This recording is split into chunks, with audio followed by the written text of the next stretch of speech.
Hello. So, to answer Arandu's questions, hello, Arandu.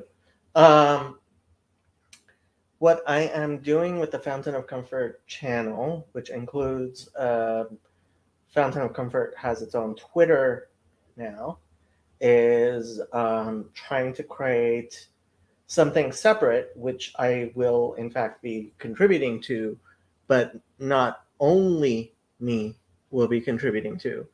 Um, which will focus on mental health.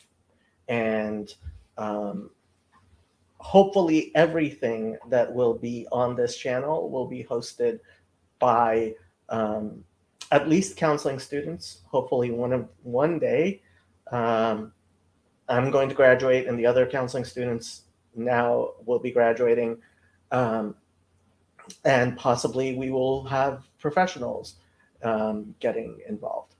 Uh, so that's as far as this brand or channel. Um, and the topics will all be specifically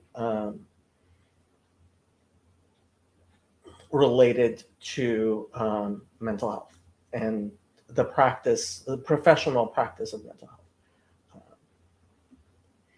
Okay, so that's that. Um, and obviously all of this will be controlled by um, the Fountain of Comfort Corporation, which is a California nonprofit, and we have a website and we have a board of directors, and ultimately the board of directors are the people who um, are going to make the decisions, not me, although the board of directors were originally all people picked by me. Hello. Um, and people who, so they tend to like me, I hope. Um, and they have empowered me to do the various things with Fountain of Comfort. Now, on to the topic. In California, we have what's called a TerraSoft obligation, and that is the required mandated reporting that all um, um, counselors have, despite our despite our confidentiality. And if you are at all aware of what happened when I ended up leaving um, Trevor, the Trevor Project, is that they were not following California mandated reporting laws. And when I started explaining that to people, like a lot of people were like, "Really, that's it?" And it's not that's it. It's actually something that has been that. So I also posted this on the Fountain of Comfort Twitter channel, Twitter thing here. Let me pull this up for a second. Oh. America First Legal had a is suing various states. I believe all several states, but I know that this particular case, I believe, is in Arizona. We can take a look at it after I read my comment. People often forget that mandated reporting laws are partially there to protect parents. There are times when parental rights need to be interfered with by broader society to protect children. Such interference should always be as provided by law. And so, yeah, this is in Arizona. America First Legal breaking. America First Legal sues Mesa Public Schools in amended lawsuit adding mother whose daughter's gender was transitioned without parental knowledge or consent, and after obtaining new evidence proving scale of deception. And what happened is that this child was being socially transitioned by the school without the knowledge of the parents. So to explain the Tarasov obligation, this it's called Tarasov after a court case that went to the California Supreme Court. And well, here I will read what happened. Here's the history according to Wikipedia. Prosenjit Podar, I hope I'm saying that correctly, was a student, excuse me, from Bengal, India, who entered the University of California, Berkeley as a graduate student in September 1967 and resided at its International House. In the met Tatiana Tarasov at a folk dancing class. When Tarasov told him she was involved with other men, he began to stalk her. He became depressed, neglecting his studies and his health, keeping to himself, speaking disjointedly, and often weeping.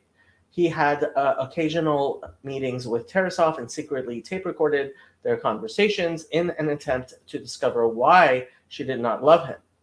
During the summer of 1969, Tarasov traveled to South America.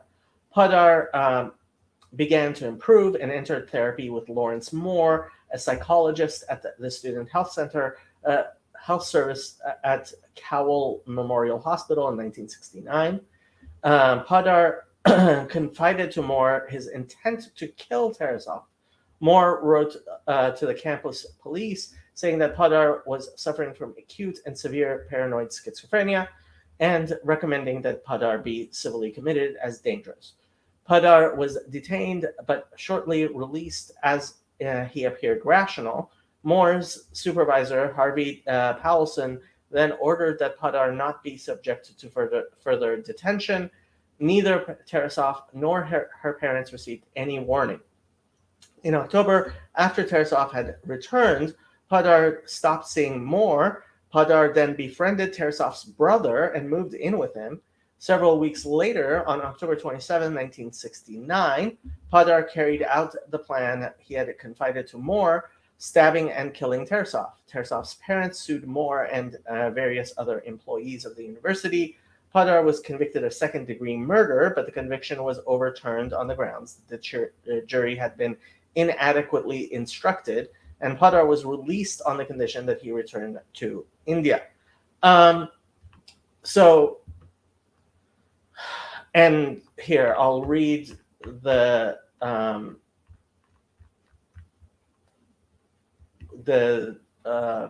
quote from the former association they have here. In 1979, Max Siegel, a former president of the American Psychological Association, defended the therapist's right to confidentiality as sacrosanct under any circumstances. Furthermore, he suggested that had Podar's psychologist maintained confidentiality instead of alerting the police, Podar's and Tarasov's death might have been averted through Podar's psychological treatment.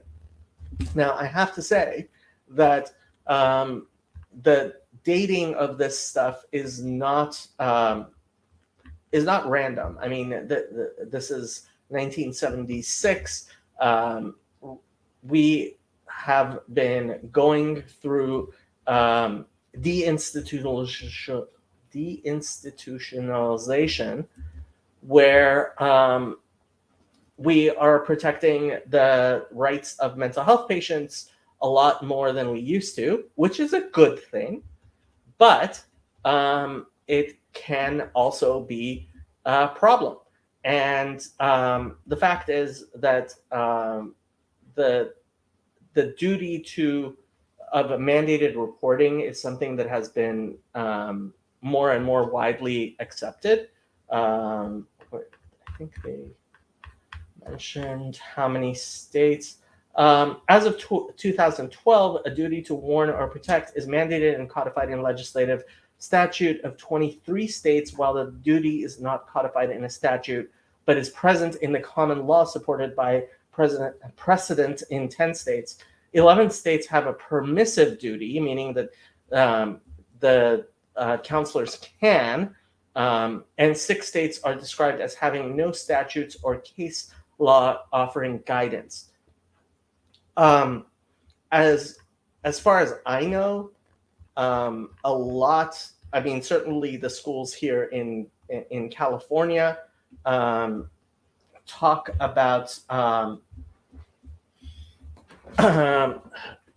this and train us in this duty to warn, and you know, we have hotlines. I can talk about the various ways this is done or not, but so imagine, for example, that this guy, hopefully you would think before therapy was less functional than after therapy.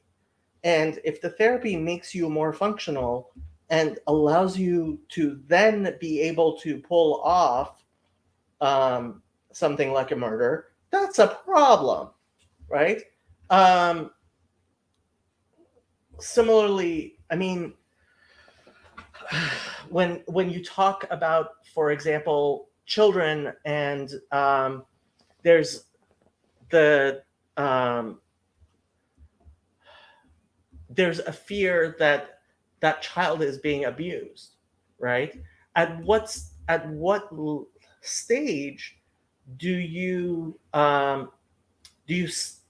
start interfering with the parental rights, like those schools have been, right?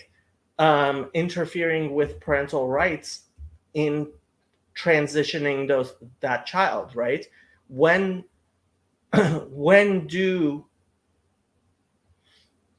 teachers have to tell the parents what the kid is doing?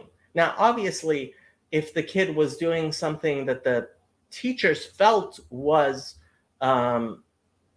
harmful, the teachers would tell the parent, especially if they had the same beliefs as the parents on how harmful and what should be done, right? At which point do we get society interfering? And nobody believes that there's no place where society should interfere with parental rights. There are parents who clearly abuse their children, right? Hello, Rabbi Mullet. By the way, if anybody wants to jump on for this conversation, please feel free to do so.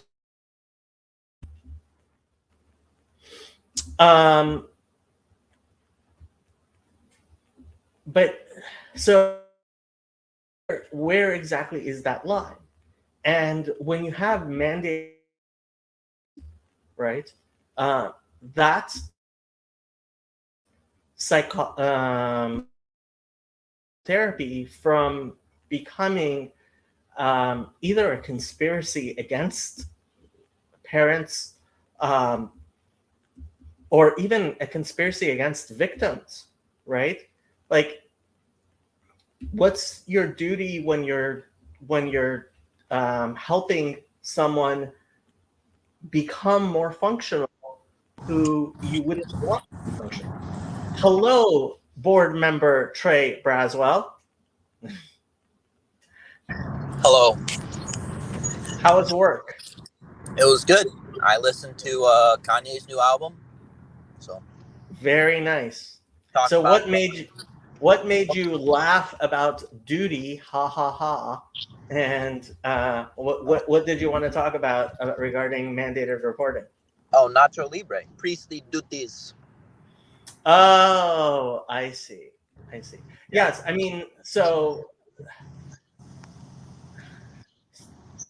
mental health confidentiality derives from um, confidentiality which other professionals, such as doctors, lawyers, and both of those actually also derive um, from priestly um, confidentiality. Um, but a priest's confidentiality is actually, I believe, complete, right? So if somebody um, goes and confesses to Father Eric that he's thinking of murdering someone, as far as I understand, Father Eric is not allowed to warn anyone or do anything. As I understand, don't know what Eastern Orthodoxy says to their priests, and forget about Protestants. But the and I mean, this also gets into questions with Judaism, like when are you supposed to warn? And frankly, I think pretty much everyone's agreed. If someone says they're going to kill someone, you call the police. That's what you do. Um, at least in Orthodox Judaism. Um, yes, Trey. Well, I do actually have some knowledge that may add into the interest of the conversation. So, within the witnesses, there's an idea of the two witness rule, which is basically that coming from the Hebrew Bible, that basically there has to be two witnesses to a crime for it to be allowed. Because of clerical confidentiality, what that mostly means is that any accusations of child molestation are kept in house. Um, and I think that they're legally allowed to do that, but usually what that happens, the reason that's bad is because um, they have higher standards for convicting than, I guess, the state. So that would be the difference. Well, I mean, if something happened, so if you come into a mental health professional and you admit that you molested a child,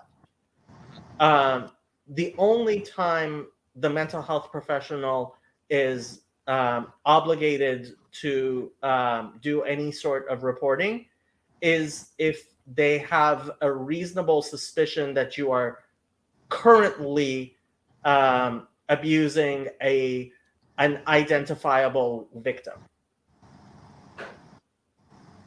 Yeah. Like if it was if they don't have an actual like, so anything in the past, and this is where like funky Christian interpretations of the Jewish Bible always gets me kind of like, so we're not, so like as far as Judaism is concerned, this is not a court hearing, so why are you bringing up the two witness rule? That's something that only applies in an actual court, and we haven't had a functioning Sanhedrin in thousands of years. So like, yeah, that's just an evidentiary rule that doesn't really apply, and would only apply in retrospect. We're talking about what would happen.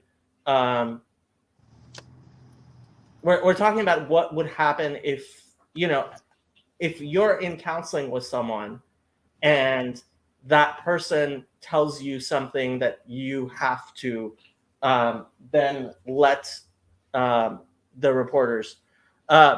Yes, Rabbi Mullet says two witnesses is not limited to the Sanhedrin. Yes, any evidentiary, like I was going to say, I mean, if you go before a rabbinic court, there is that thing, but again, that's in front of a rabbinic court. It's evidentiary. Dan Smith says, is this for reporting against the professional, and what is generally the professional reporting for the patients benefit. So for example, in one of my internships, we'll try to keep this as vague as necessary and possible. I learned that a particular client was a disabled adult who was who was alleging abuse by their caretaker. So I had to call the state reporting line. We have a particular line where we call and make a report, right? And this was for the protection of the client themselves. So one of the things that really bothered me when I was working on the crisis line on Trevor was it became very, very clear that the person who I was talking to at that time was calling Trevor knowing that it was a mandated reporting situation in basically in the hopes that it was a cry for help, right? So that person really wanted somebody to come to their door and be like, hello, what's going on here? And have a welfare check, right?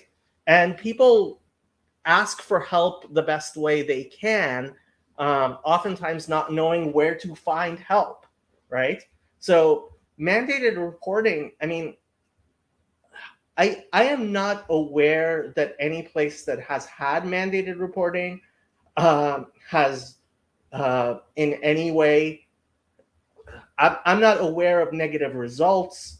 I think mandated reporting for mental health professionals is very good. And as far as I know, it's become the industry standard.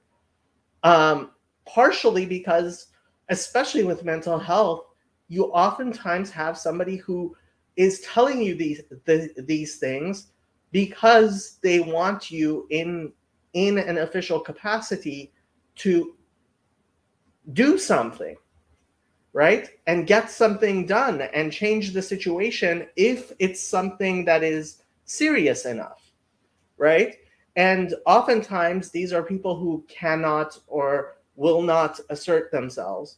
And I mean, just for so many different reasons, I think mandated reporting laws are important, but a lot of people either don't know about them or seem to think that they're bad. And especially, I think a lot of times people on the right, the libertarian right, have this idea that it's, I don't know, tattling or betraying.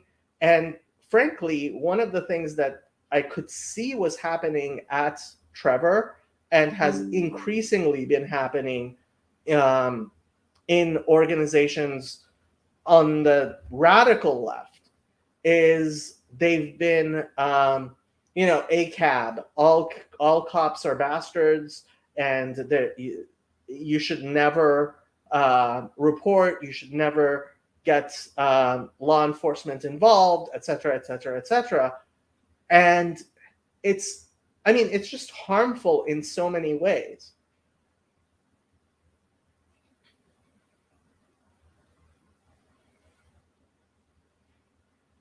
Anything to say, Trey? I was just going to say something a little dumb and offensive, but I decided to hold my tongue. You're the secretary of Fountain of Comfort, Trey. You're on the board of directors. You are a responsible adult. How did that happen? I don't know. Just Me neither. I think you're talking about admitting to past crimes, but I think the interesting part, I guess, to say, with the judicial matters inside witnesses, it is on current crimes. So current things are happening, whether it's reported or not. So basically, something happens in the congregation. They bring the child in. They ask questions to the child, and then they ask questions to the person. And yeah. See, the thing is, I think, I mean, Rabbi Mullet would probably know better than I do, but I think that a functioning rabbinic court in a functioning Orthodox Jewish community, like the rabbinic court, I think, has a duty to intervene because parental rights are not greatly respected in Judaism. Let's put it that way. And it's funny, Rabbi Breitowitz, I was listening to his Q&A, and in many ways, he was talking about how religiously, like parents aren't held responsible for the actions of their kids, at least not by rabbinic courts. Obviously, they're held responsible by God. But when it comes down to it, there's a communal responsibility to raise children well and protect them that, I don't think halacha has much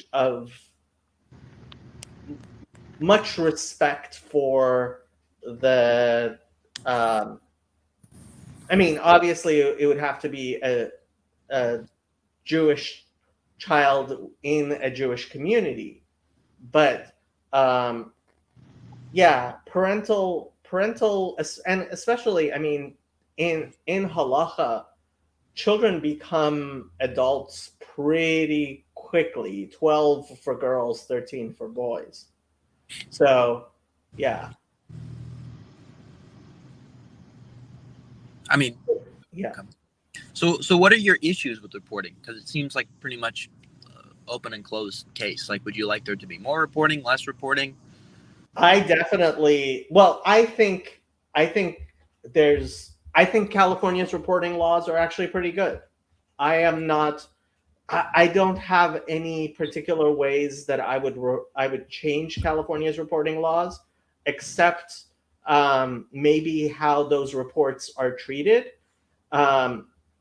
We do have, I mean, I don't think it's very clear how reports are handled after they come in, but I mean, I'm totally for our current reporting laws. One thing that I have noticed, I had one person who was afraid of, who specifically did not want to talk to a mandated reporter about talking to me because I am a mandated reporter. And it's not clear where that mandated reporting ends. I think, for example, if to tell me something just because we're friends, I don't think my mandated reporting really kicks in. But then my confidentiality also doesn't kick in. Mandated reporting, as I understand the law, only kicks in situations where confidentiality also applies. But I've found a lot of people are reluctant because they don't know how to navigate mandated reporting and how and when mandated reporting applies. So mandated reporting, Gage says, yes, I think that is right. Gage is another board member for Fountain of Comfort, and he is also a counseling student. But yeah, mandated report. So mandated reporting only applies when there is an identified victim. So if there's no actual, if you come and tell me you're you're molesting a child, and I have no way of identifying who that child is, there's nothing to report. Do you then have a responsibility to figure out what's the name of the child, though? No. And in fact, most people would say I have a responsibility to warn you that if you do tell me the child, then I would be.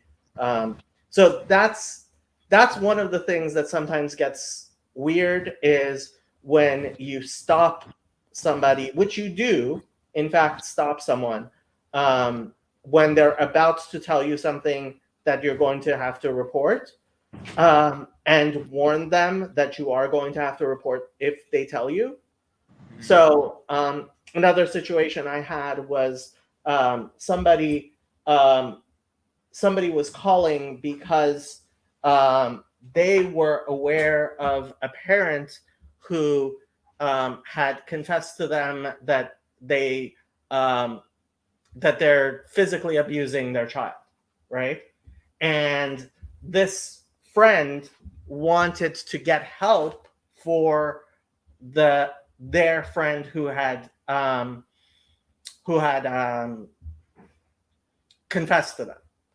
And when I started talking to them, on my supervisor's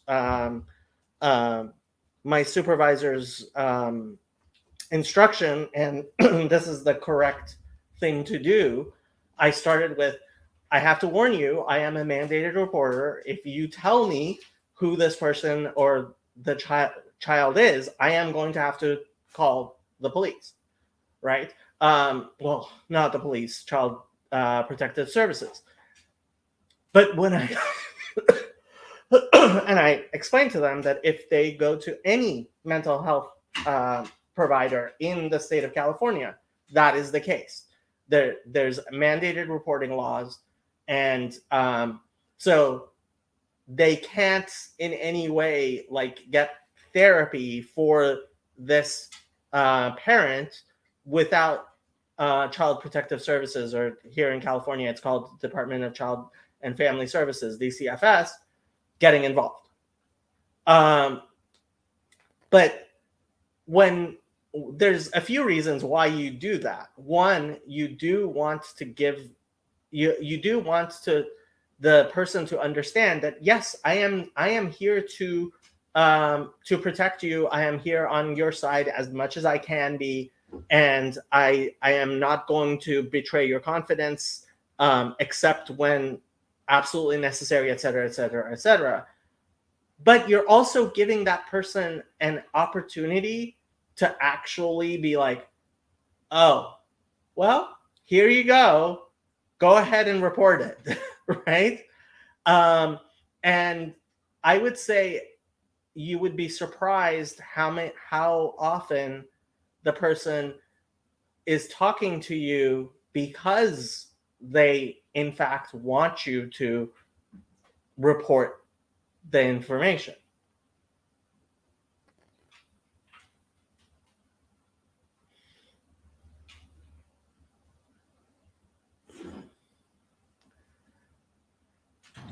Okay, then why are we having the stream though? Seems like we're having the stream because I think this is an area where a lot of people don't actually know what the situation is, and B, I think a lot of people don't recognize the importance and utility of mandated reporting. Like, I mean, I don't think you were listening at the beginning, but I was mentioning the reason I left Trevor was because they were not following mandated reporting. And a lot of people were like, that's your only, that's what your problem with them is? And it's like, yeah, that's a huge part of it. Partially because, look, if you're treating children like their parents are abusive, then you have to do one of two things. If they're children, either you have to get their parents' permission and involvement, or that you have to establish that parent is abusive and there's a reason I am not, right? So you as a private person, especially a private person like in another state, right? Having phone calls or chats with a child that you are keeping secret from their parents, hello. You know, that's like not like that. There are situations in which that is advisable. Those situations require that the parent be in some way abusive, and the proper response to that is to actually be a mandated reporter and do your mandated reporting, which Trevor doesn't do.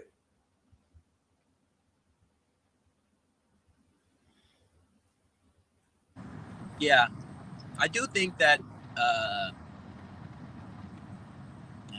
not gonna lie, mandated reporting kind of like really made me hate therapists. There was a friend of mine in class who I think told the therapist about like some ruckus going on in her home and like some arguments, and the therapist reported it, and CPS got called, and she didn't really want CPS to get called or anything like that. It wasn't that big of a deal, in her opinion. Well, first of all, for anybody wondering why I am not feeding Happy, despite the fact that she has been begging me to feed her, it's because her stomach hasn't been well today, and she threw up this morning, and so she's going to go hungry for a while, and she's not going to be happy with that. Second,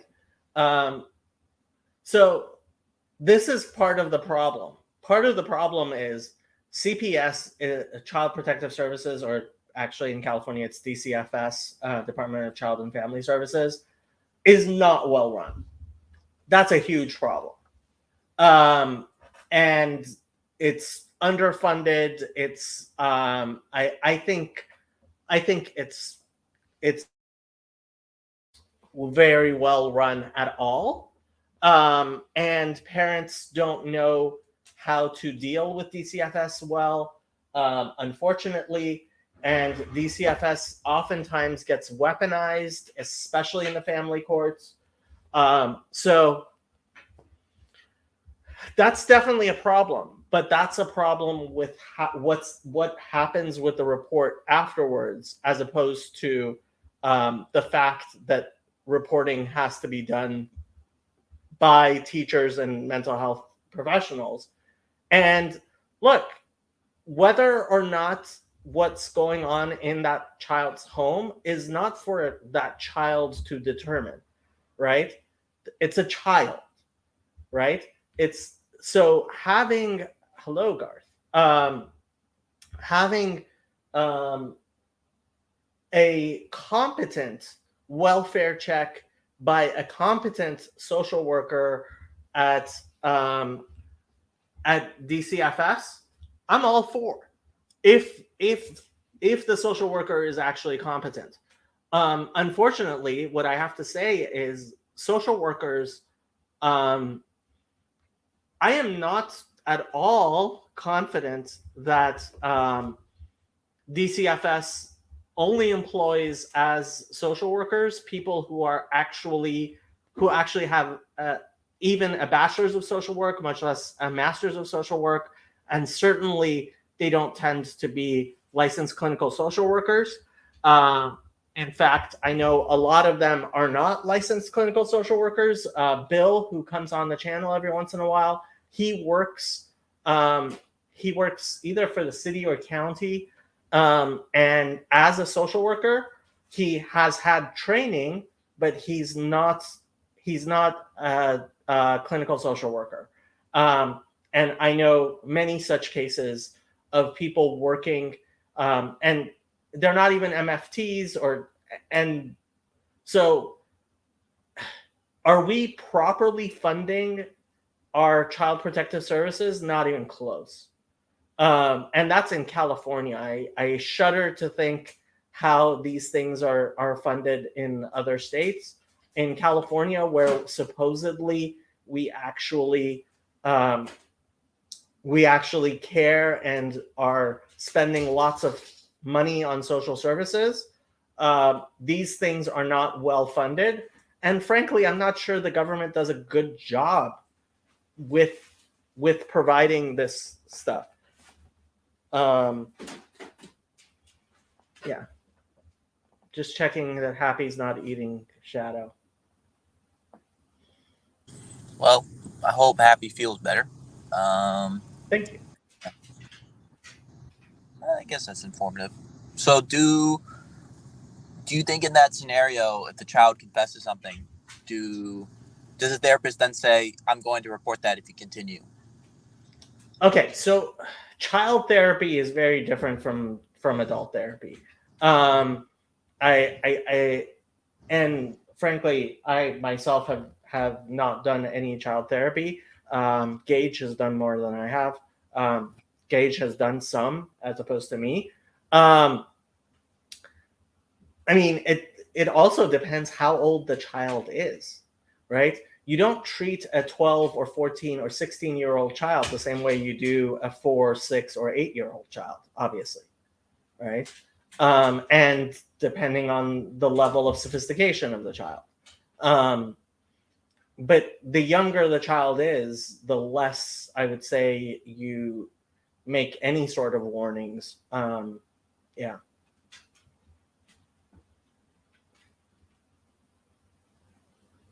Okay. Now Happy's trying to get at Shadow's food, which she should know better than to do. No, you're not allowed to eat Shadow's food.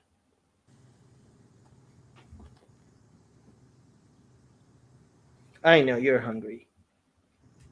But that's what happens when dogs throw up. They go hungry.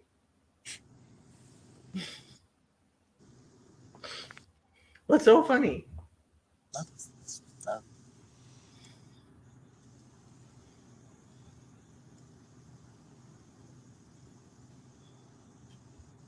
You're not supposed to feed a dog that just threw up.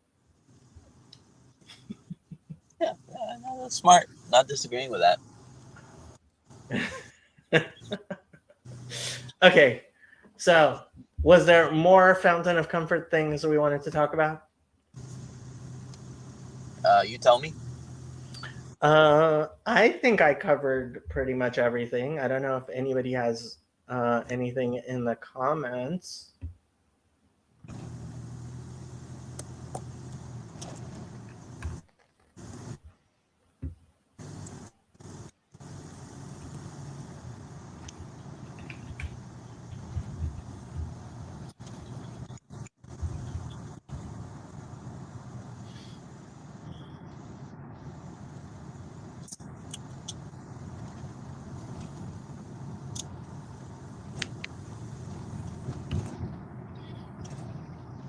How's the funding going? I don't know. Secretary, board of directors member. How's the fund? No, I'm joking. We've raised far more than I imagined we would, but not a terribly large amount. You're still our largest donor, Garth, by far. Thank you, Garth. Yeah. Thank you.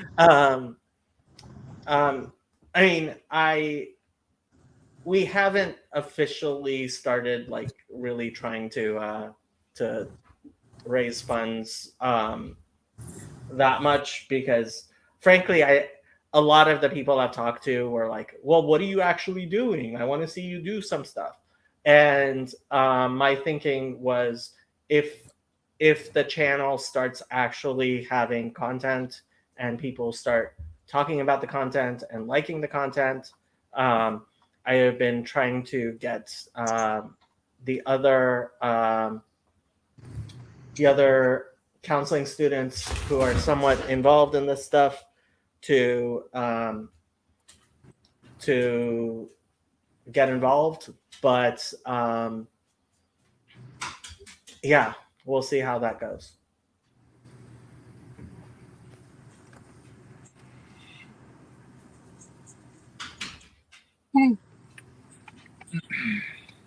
Yeah. I wish I had hair just to muss around all over the place. Real contemplative, you know? It's kind of fun. Definitely Yeah. recommend it. Garth says we need money to do stuff, but we need to do stuff in order to get money. Brutal. Yeah, honestly, I was hoping that people in this corner would recognize the need for something like this enough that people would step up and actually start funding things. But since they haven't done that, we will go plan B. And like I have been telling Trey, I am very long. I try to think of things in the long term, and I have been planning this as for a while, and it's a long term thing. And so, if Fountain of Comfort doesn't really get launched until I graduate, in 15 months is when I'm officially due to graduate, then that's how long it's going to take. But yeah, we'll see. We'll see how things go and where they go and what they do. She can't be that pretty, Trey. What? You were like, I'm looking at the sunset and I'm thinking. oh, I'm thinking of like, should I continue the awkward silence until you end the stream, or should I bring up a Fountain of Comfort topic that's a little controversial, that's gonna make you mad and give a bit of make content? me mad. I have a hard time believing anything you could do with. Garth says, I mean, I could shift my PVK Patreon to Fountain of Comfort. Please do, Garth. Please do. And let PVK know you're doing that, because Mr. PVK is very, very much doubtful that I'm doing anything useful in this world. That's true, and that's the thing I was going to bring up, because it seems like PVK is making a better foundation than you. Like he's already gonna start releasing mental health resources before you know it. Is he? If he was doing that, I would. I mean, I isn't that would what he was support talking? him 1,000,000,000%. I am not aware that he has any plan whatsoever to do anything like that. What? Well, he does have the conventions things that he's getting, and he says that apparently they're going to use the extra money to, you know, give scholarships and give resources to underprivileged people. So zero comment. I wish him the best. As we say in Yiddish, sei gesund. He should go with great health when and Gesundheit, and he should be very healthy in all of his future endeavors. Matthew says, what does PVK offer for Patreon? Why are we talking about PVK? We should not be talking about PVK. Nuh-uh, Trey. PVK is no longer the leader of Estuary. He just helps out some stuff. Yeah, Nate Heil is apparently now the leader of Estuary. Have fun. Yeah, how do you feel about that? What? Isn't it great? No, I love Nate Heil. I will simply say that when Nate Heil said he was an anarchist and opposed to organizing things, I didn't realize what he meant was he's only opposed to them if he's not in control. That was not my understanding of what he said, but apparently that is what he meant.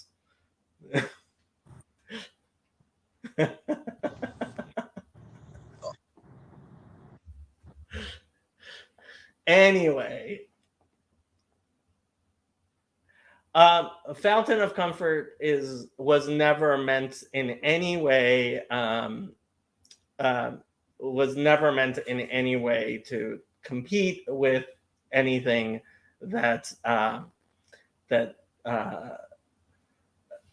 PBK was doing. It was supposed to be supportive. He is an anarchist in a personal way. And Sherry says, "Smarty pants, Jacob." I do respect Nate Heil, but just throwing shade. Look, Nate and I don't get along. I wish him the best. I have always wished him the best. I have always been supportive, and I will continue to be supportive as much as he like.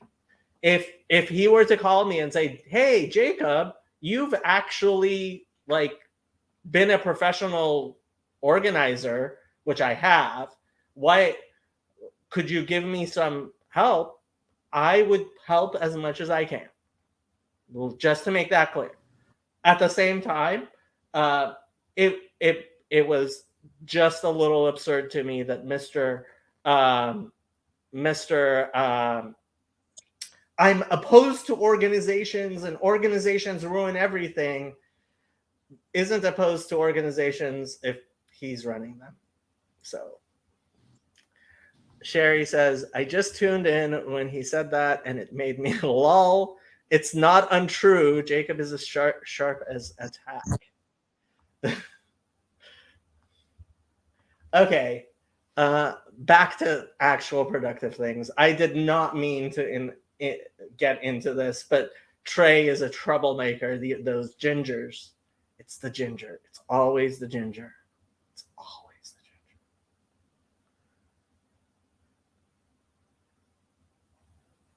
Okay. I am giving this. That was good content. Three more minutes. And then I am going to end the stream, and maybe we'll have a Just Chatting stream later. Sounds good in the hood. You're going home? Yep. I'm probably about 8 minutes until I'm home. Takes me an hour to get home.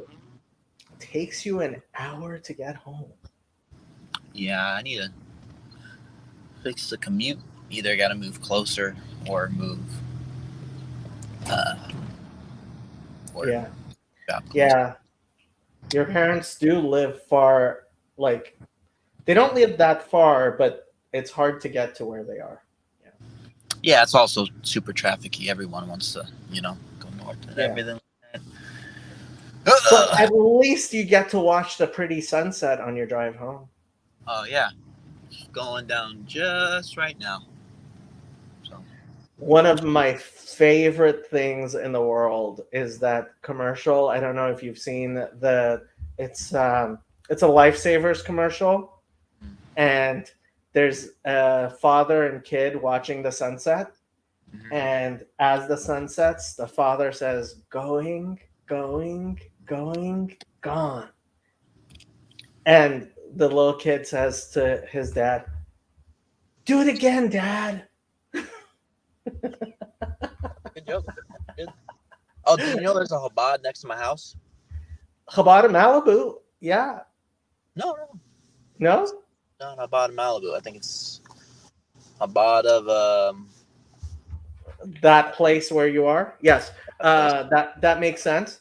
Well, Chabad of Malibu is on PCH.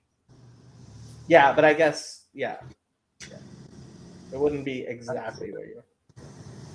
I had to look for it. Anyway, it's always interesting seeing, Jews walking down the street on the Sabbath. Yeah, on the Sabbath. Yes. And on high holidays too. High holidays. They will not drive in cars on high holidays. So, where are these modern Orthodox that be driving in cars to Sabbath? Modern Orthodox don't drive in cars either. What? Modern Orthodox don't drive in cars either on the Sabbath or on whatchamacallit. What do modern Orthodox do that Orthodox don't do? So typically there isn't actually like the differences between modern Orthodox and ultra Orthodox isn't supposed to be in actual like law. Like it's not like the halachic process is different. It's just modern Orthodox synagogues usually take the most lenient opinion, whereas ultra Orthodox synagogues tend to rely on leniencies less. Less. Okay. Gotcha. Yeah. There's that video you sent me that I don't know if I'll finish about the ultra Orthodox guy going complete reformed, which was an interesting switch up. Kind of makes sense, I guess. The Shaul Magid, I don't know Yeah. if he went. I don't know if he's gone reform. I'm not sure He what. said Yeah. he's liberal, like going from ultra Yeah. Orthodox liberal So reform. that's okay. So there is a non-denominational movement in Judaism these days that basically means everybody who is sick and tired of reform and conservative but doesn't really like Orthodox either.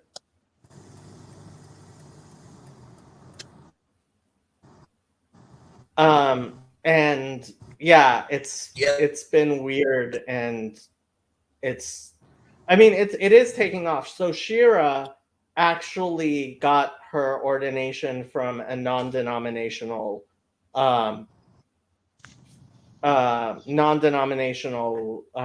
seminary. Although, yeah, I mean, obviously, a lot of non-denominational means we basically agree with conservative Judaism, but we realize conservative Judaism is incoherent and silly. So wouldn't that make them incoherent and silly? I think the non-denominationals are less incoherent and silly than reform and conservative, which is why they're taking off. But yeah. Anyway, that's a whole other thing. I think I am going to end this stream. Okay, I gotta go anyways. Later. Later.